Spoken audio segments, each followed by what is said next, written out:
Kita masuk ke poin yang pertama, yaitu balance scorecard. Balance scorecard adalah metode pengukuran hasil kerja yang digunakan perusahaan atau biasa disebut dengan strategi manajemen. Balance scorecard dikembangkan oleh Dr. Andes Robert Kaplan dari Harvard Business School dan David Norton pada awal tahun 1990. Balance scorecard berasal dari dua suku kata, yaitu balance yang artinya berimbang dan scorecard yang artinya kartu skor. Pada awalnya balance scorecard atau biasa disingkat dengan BSC digunakan untuk memperbaiki sistem pengukuran kinerja eksekutif. Dengan BSC, perusahaan lebih tahu sejauh mana pergerakan dan perkembangan yang telah dicapai. Dengan adanya BSC sangat membantu perusahaan untuk memberikan pandangan menyeluruh mengenai kinerja perusahaan agar kinerja lebih efektif dan efisien. Dibutuhkan sebuah informasi akurat yang mewakili sistem kerja yang dilakukan. Terdapat beberapa fungsi balance scorecard, yaitu pada awalnya BSC hanya digunakan untuk memperbaiki sistem pengukuran keuangan, kemudian meluas dan digunakan untuk mengukur 4 perspektif, yaitu keuangan, pelanggan, proses bisnis internal, serta pembelajaran dan pertumbuhan. Kita masuk ke poin yang kedua, itu strategi bisnis pendekatan balance scorecard. Dalam strategi bisnis yang memakai pendekatan balance scorecard terdapat beberapa perspektif, yaitu perspektif keuangan, yang dimana balance scorecard menggunakan tolak ukur kinerja keuangan seperti ROI dan laba bersih. Sebab secara umum tolak ukur tersebut tentu digunakan oleh setiap perusahaan dalam mengetahui laba bersih. Terus itu perspektif pelanggan. Suatu perusahaan butuh menentukan terlebih dahulu segmen pasar serta pelanggan yang akan menjadi target organisasi. Kemudian manajer wajib menentukan alat ukur terbaik dalam mengukur kinerja di setiap unit operasi dalam upaya mencapai target finansialnya. Yang ketiga itu perspektif proses bisnis internal. Perspektif ini menampilkan proses kritis yang memungkinkan suatu unit usaha dalam memberi value proposition yang membentuk atau yang bisa menarik serta mempertahankan pelanggannya pada segmen pasar yang diinginkan. Secara umum terdapat 3 pedoman dasar, yaitu yang pertama proses inovasi, yang kedua proses operasi, dan yang ketiga itu pelayanan purna jual. Yang keempat itu ada yang namanya perspektif pembelajaran dan pertumbuhan. Perspektif ini menyediakan infrastruktur guna tercapainya 3 perspektif sebelumnya serta menghasilkan pertumbuhan juga perbaikan jangka panjang. Terdapat 3 prinsip kapabilitas yang berhubungan dengan kondisi internal perusahaan, yaitu kapabilitas pekerja, yaitu kepuasan, retensi pekerja, produktivitas pekerja. Yang kedua itu kapabilitas sistem informasi, dan yang ketiga itu iklim organisasi.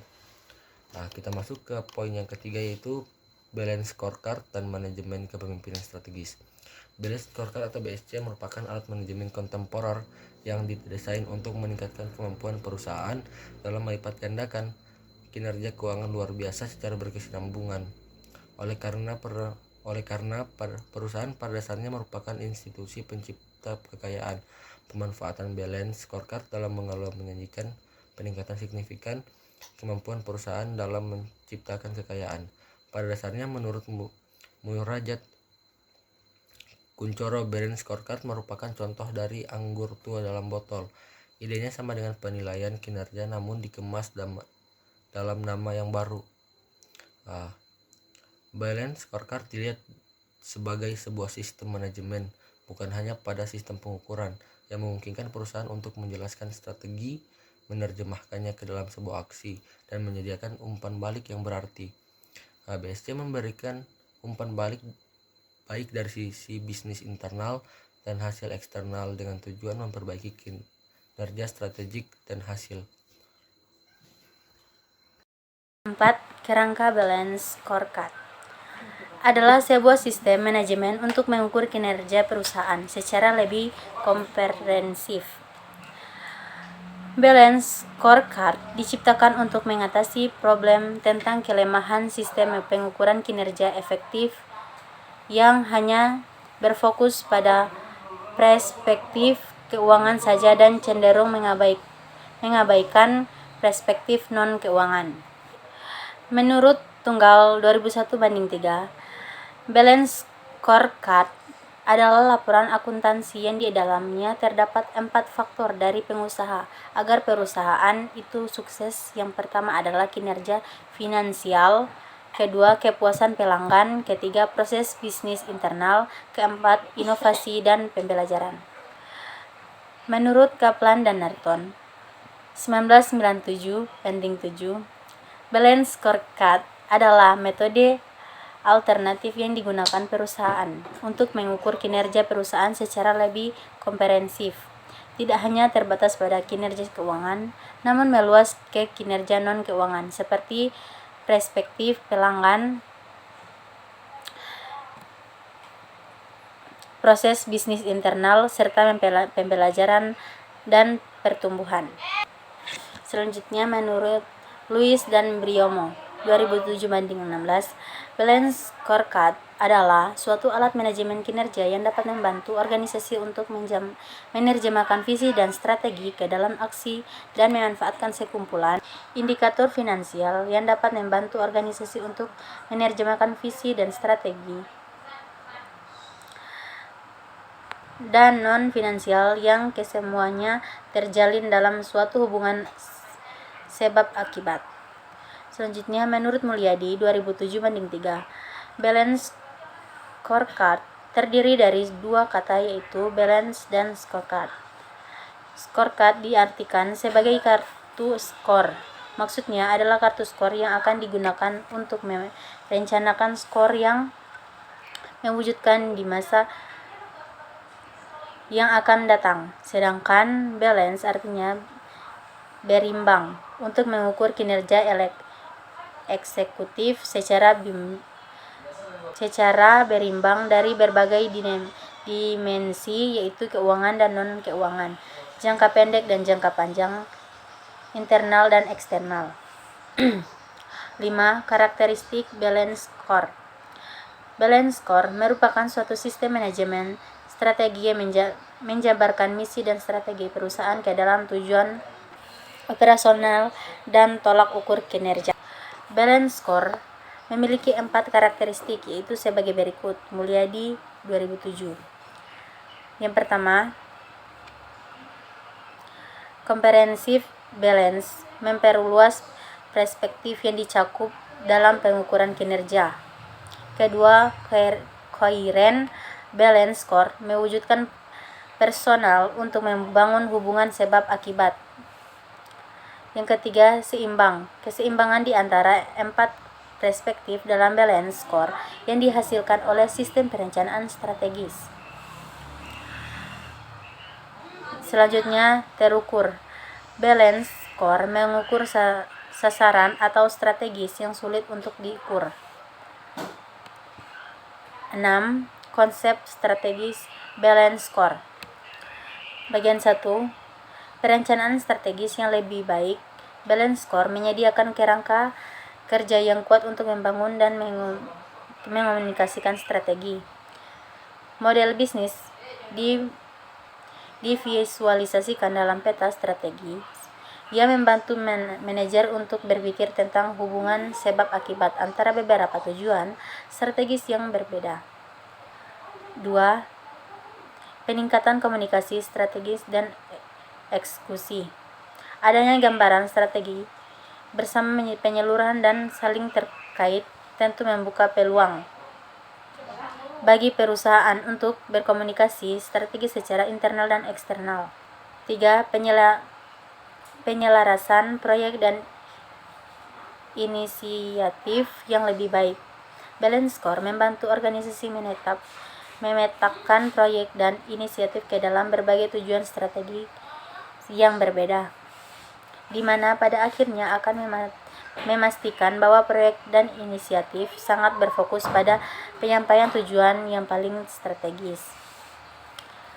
4.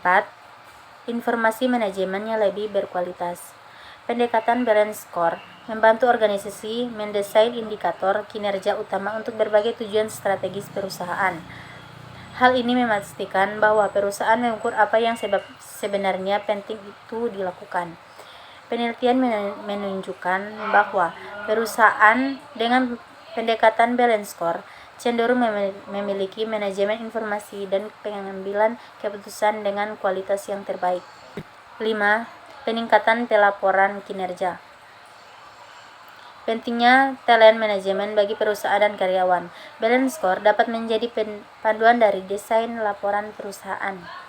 Hal ini memastikan bahwa pelaporan manajemen berfokus pada isu-isu strategis yang penting dan membantu perusahaan memiliki monitoring dari pelaksanaan rencana perusahaan. 6. Penyelarasan organisasi yang lebih baik. Balance score memungkinkan perusahaan untuk lebih menyelaraskan struktur organisasi mereka dengan tujuan strategis. Untuk melaksanakan rencana dengan baik, organisasi perlu memastikan bahwa semua unit bisnis dan fungsi pendukung bekerja menuju tujuan yang sama. Bagian 7. Penyelarasan proses yang lebih baik. Penerapan balance score yang baik juga membantu penyelarasan proses organisasi seperti pengangguran, manajemen risiko, dan analitik dengan prioritas strategis. Ini membantu menciptakan organisasi yang benar-benar berfokus pada strategis, yaitu keputusan dapat berbagi perusahaan jika dapat menerapkan penilaian balance score. Dengan menggunakan balance score memudahkan tim manajemen dalam mengevaluasi sebuah kegiatan dan menentukan keberhasilan, mengambil keputusan, dan mencapai tujuan besar perusahaan. Perusahaan dan tim manajemen harus mematuhi dan memahami apa yang dibutuhkan perusahaan untuk kinerja perusahaan secara keseluruhan. Manajemen strategi menjabarkan misi dan strategi perusahaan ke dalam tujuan operasional dan tolak ukur kinerja. Balance score memiliki 4 karakteristik, yaitu sebagai berikut. Mulyadi 2007. Yang pertama, comprehensive balance memperluas perspektif yang dicakup dalam pengukuran kinerja. Kedua, coherent balance score mewujudkan personal untuk membangun hubungan sebab akibat.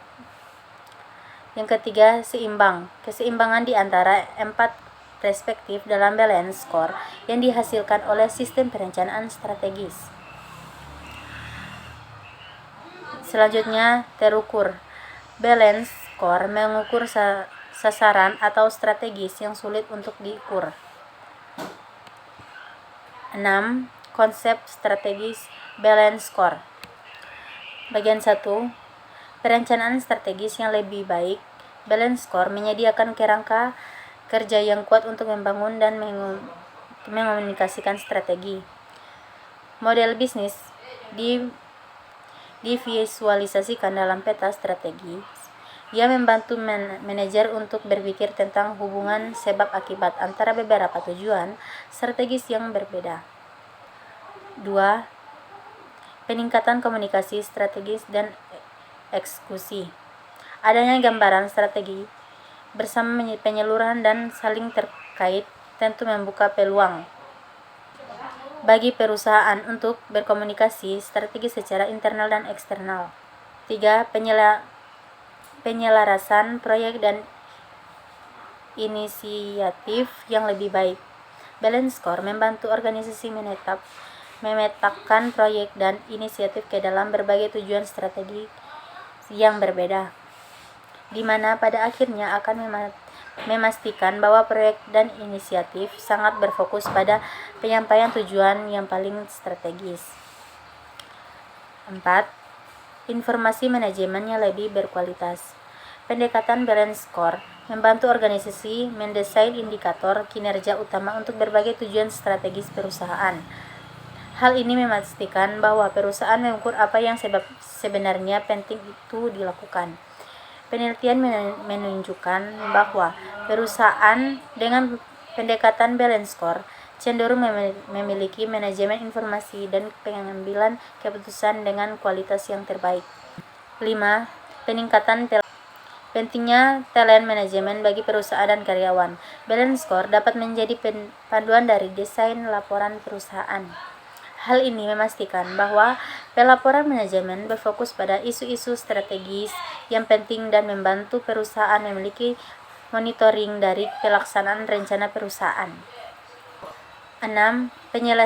Penyelarasan organisasi yang lebih baik. Balance score memungkinkan perusahaan untuk lebih menyelaraskan struktur organisasi mereka dengan tujuan strategis. Untuk melaksanakan rencana dengan baik, organisasi perlu memastikan bahwa semua unit bisnis dan fungsi pendukung bekerja menuju tujuan yang sama. Bagian 7. Penyelarasan proses yang lebih baik. Penerapan balance score yang baik juga membantu penyelarasan proses organisasi seperti pengangguran, manajemen risiko, dan analitik dengan prioritas strategis.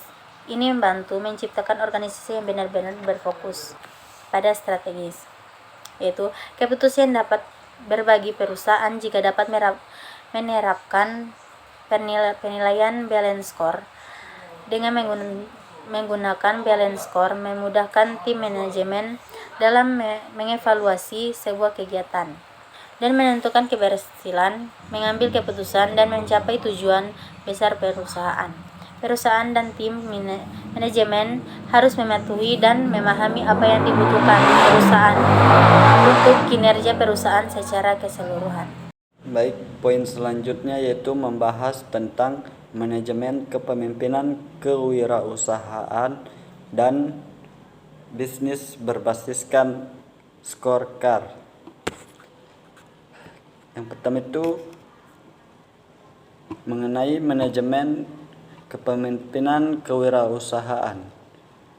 Kata pemimpin mengandung pengertian yaitu mengarahkan, membina, atau mengatur dan menunjukkan ataupun mempengaruhi. Jadi dalam kata pemimpin termuat dua unsur pokok, yaitu subjek sebagai unsur pemimpin dan objek sebagai unsur yang dipimpin. Dalam kaitannya dengan organisasi atau suatu kegiatan usaha, kata pemimpin mengacu pada posisi seseorang yang secara formal memiliki status tertentu melalui pemilihan, pengangkatan keturunan, revolusi, atau cara lain. Jadi dapat disimpulkan bahwa kepemimpinan adalah kemampuan, proses, atau fungsi yang digunakan dalam mempengaruhi orang lain untuk berbuat sesuatu dalam rangka mencapai tujuan tertentu. Pada suatu kegiatan, kepemimpinan merupakan upaya membantu diri sendiri atau orang lain mencapai suatu tujuan. Surya dan Bayu menyatakan bahwa kepemimpinan yang baik adalah semakin besar perhatian kita kepada karyawan kita, semakin keras mereka bekerja untuk kita. Gaya kepemimpinan sesuai dengan pemimpinnya. Jika benar-benar mementingkan para karyawan kita, kemungkinan sukses kita lebih besar. Jika kita bersifat manusiawi dengan hubungan kita dengan karyawan, hal ini hampir pasti akan membawa efisiensi dan laba yang lebih besar. Selanjutnya, karakter yang harus dimiliki oleh seorang wirausaha pada jiwa kepemimpinan wirausahaan. Yang pertama itu keberanian untuk bertindak atau dare to act.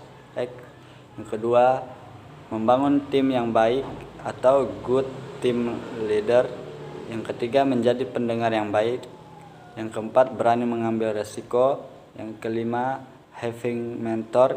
Yang keenam, pikiran yang terbuka. Yang ketujuh, adanya kepercayaan.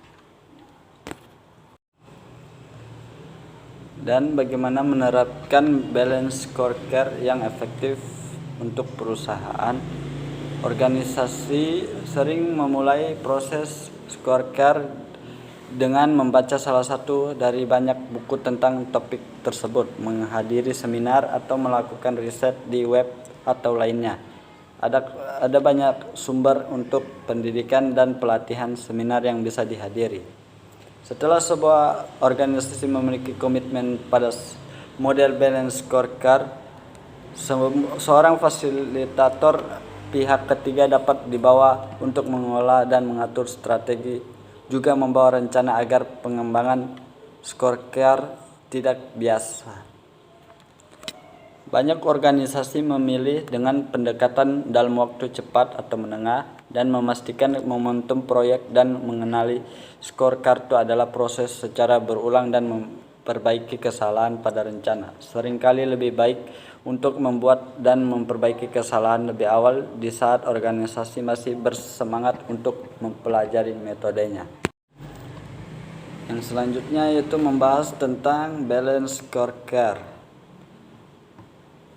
Balance scorecard atau biasa yang disingkat dengan BSC adalah sebuah konsep kartu berimbang yang digunakan untuk mengukur efisiensi dan efektivitas strategi. Perusahaan dapat mengetahui perkembangan kinerja dalam kurun waktu tertentu. Dalam menyusun BSC, perusahaan membutuhkan data seputar non-finansial dan finansial yang lengkap. Dari BSC, manajemen bisa menentukan strategi mana yang berhasil dan tidak. Dengan begini, manajemen dapat memutuskan strategi dalam jangka pendek.